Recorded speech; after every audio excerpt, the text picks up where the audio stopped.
સુદામદેવ ને જોતા આંખમાં આંસુ આવ્યા. શરીરના બધા હાડકાઓ દેખાતા. એક સાધારણ વસ્ત્ર પહેરીને આવ્યા, ઘણા દિવસના ભૂખ્યા. સુદામાને જોતા આંખમાં આંસુ આવ્યા છે. મારો મિત્ર છે, કેટલું દુઃખ સહન કરે છે. મને જોતા એ રડવા લાગ્યો. એનો સ્વભાવ બાળકના જેવો. હું ત્રાસ આપવા આવ્યો નથી. મેં પાપ કર્યું છે, પાપની સજા મને થઈ રહી છે, હું સહન કરી. સુદામદેવે જીભ બગાડી નહીં.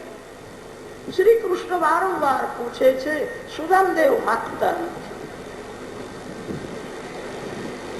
સુદામદેવ લેવા માટે આવ્યા નહોતા, આપવા માટે આવ્યા.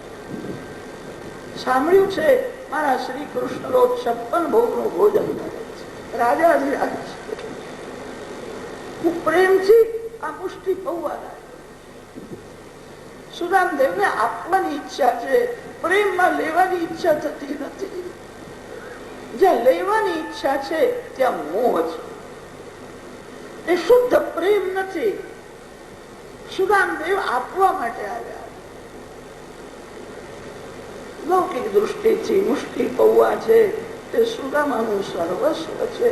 પ્રભુએ પોતાનું સર્વસ્વ સુદામાને આપ્યું. આટલું બધું આપ્યું, એક અક્ષર બોલ્યા.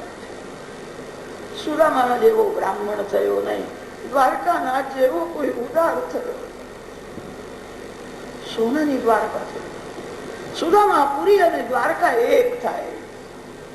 પરમાત્મા આપે છે ત્યારે ભગવાનને સંકોચ થતો નથી. જીવ અપૂર્ણ છે, પરમાત્મા પરિપૂર્ણ છે. અપૂર્ણ જીવ પરમાત્મા સાથે અતિશય પ્રેમ કરે તો ભગવાન એને પરિપૂર્ણ બનાવે છે. કોઈ પણ જીવ આપે છે એ સંકોચ રાખીને જ આપે છે. મારા માટે દેવું જોઈએ, મારા છોકરાઓના માટે દેવું. ભગવાન આપે છે ત્યારે ભગવાનને સંકોચ થતો નથી. સુદામાને સર્વસ્વ અર્પણ. આટલું બધું આપ્યું પણ એક અક્ષર બોલ્યા નથી. ભગવાનને એમ થયું મેં સુદામાને કઈ આપ્યું, હું તો સુદામાના ઋણમાં છું.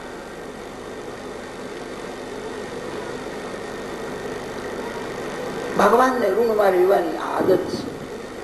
મારા ભક્તો આનંદમાં રહે, હું એમના ઋણમાં રહીશ. એમના જીવનમાં કોઈ દુઃખનો પ્રસંગ આવે, ભક્તોના મન ઉપર દુઃખની અસર બહુ થતી નથી.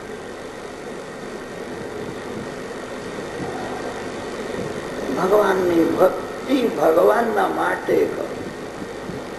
ભગવાન તમારી સાથે રહેશે.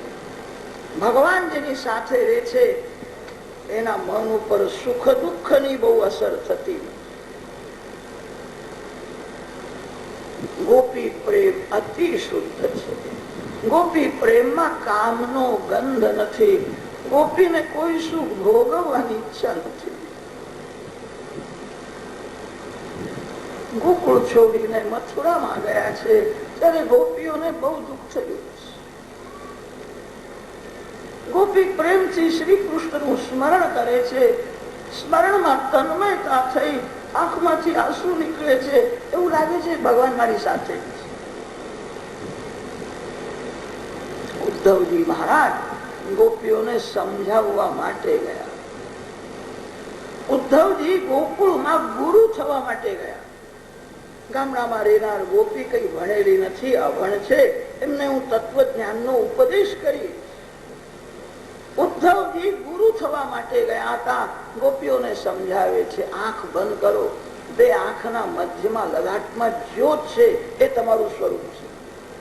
તમે બ્રહ્મરૂપ છો. આંખ બંધ કરીને બ્રહ્મના દર્શન કરવાના હોય. એક ગોપીએ કહ્યું કે ઉદ્ધવજી આપ કહો છો કે આંખ બંધ કરીને ભગવાનના દર્શન કરો, હું શું કરું? મારી આંખ જ્યાં જાય છે ત્યાં બ્રહ્મ જ દેખાય. તમે કહો છો આંખ બંધ કરીને ભગવાનના દર્શન કરો. કેટલાક લોકો આંખ બંધ કરીને બેસે છે ત્યારે પ્રકાશમય પરમાત્મા દેખાય છે. જ્યાં આંખ ઉઘાડે કે એમને પછી જગત દેખાય છે. આંખ ઉઘાડ્યા પછી જગત દેખાય, આંખ બંધ કર્યા પછી પરમાત્મા દેખાય. એનું જ્ઞાન કાચું છે. જ્ઞાન ભક્તિથી જ પરિપૂર્ણ થાય છે. ગોપી પ્રેમની મૂર્તિ છે. ગોપીની નજર જ્યાં જાય ત્યાં પરમાત્મા દેખાય. ઉદ્ધવજી મહારાજ ગોપીઓને સમજાવે છે, મથુરાથી આવ્યો છું, સંદેશ લઈને આવ્યો છું. બ્રહ્મ નિર્ગુણ નિરાકાર હોય છે. સગુણના આધારે નિર્ગુણ નિરાકારનો અનુભવ કરવાનો. એક ગોપીએ કહ્યું, ઉદ્ધવજી સગુણ શું નિર્ગુણ શું કઈ જાણતી નથી, હું કઈ ભણેલી નથી. હું તો એટલું જ જાણું છું, પ્રેમથી કૃષ્ણ બોલો તો આંખના આગળ આવીને ઉભા રહે. એ નિરાકાર હોય કે સાકાર હોય, એ મથુરા નાથ હોય કે દ્વારકાધીશ હોય, હું કશું જાણતી નથી. પ્રેમથી ભગવાનના નામનો જપ કરે ત્યારે બ્રહ્મ આંખના આગળ આવીને ઉભું રહે છે. બ્રહ્મમય દૃષ્ટિ થઈ છે.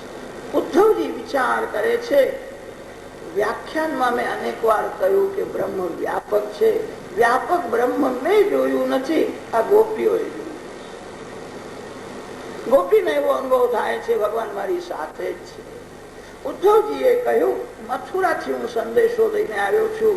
શ્રી કૃષ્ણ મથુરામાં વિરાજેલા છે. ગોપીએ કહ્યું છે, ઉદ્ધવજી મારા કૃષ્ણ મારી સાથે જ છે. મથુરાના કૃષ્ણ કોઈ જુદા હશે? જ્યાં ભક્ત છે ત્યાં જ ભગવાન છે. ભગવાન ભક્તોને છોડીને રહી શકતા નથી. ઉદ્ધવજી તમે કહો છો મથુરામાં વિરાજેલા છે. મેં આજે શ્રી કૃષ્ણની વાસળી સાંભળી, અહીંયા જ છે.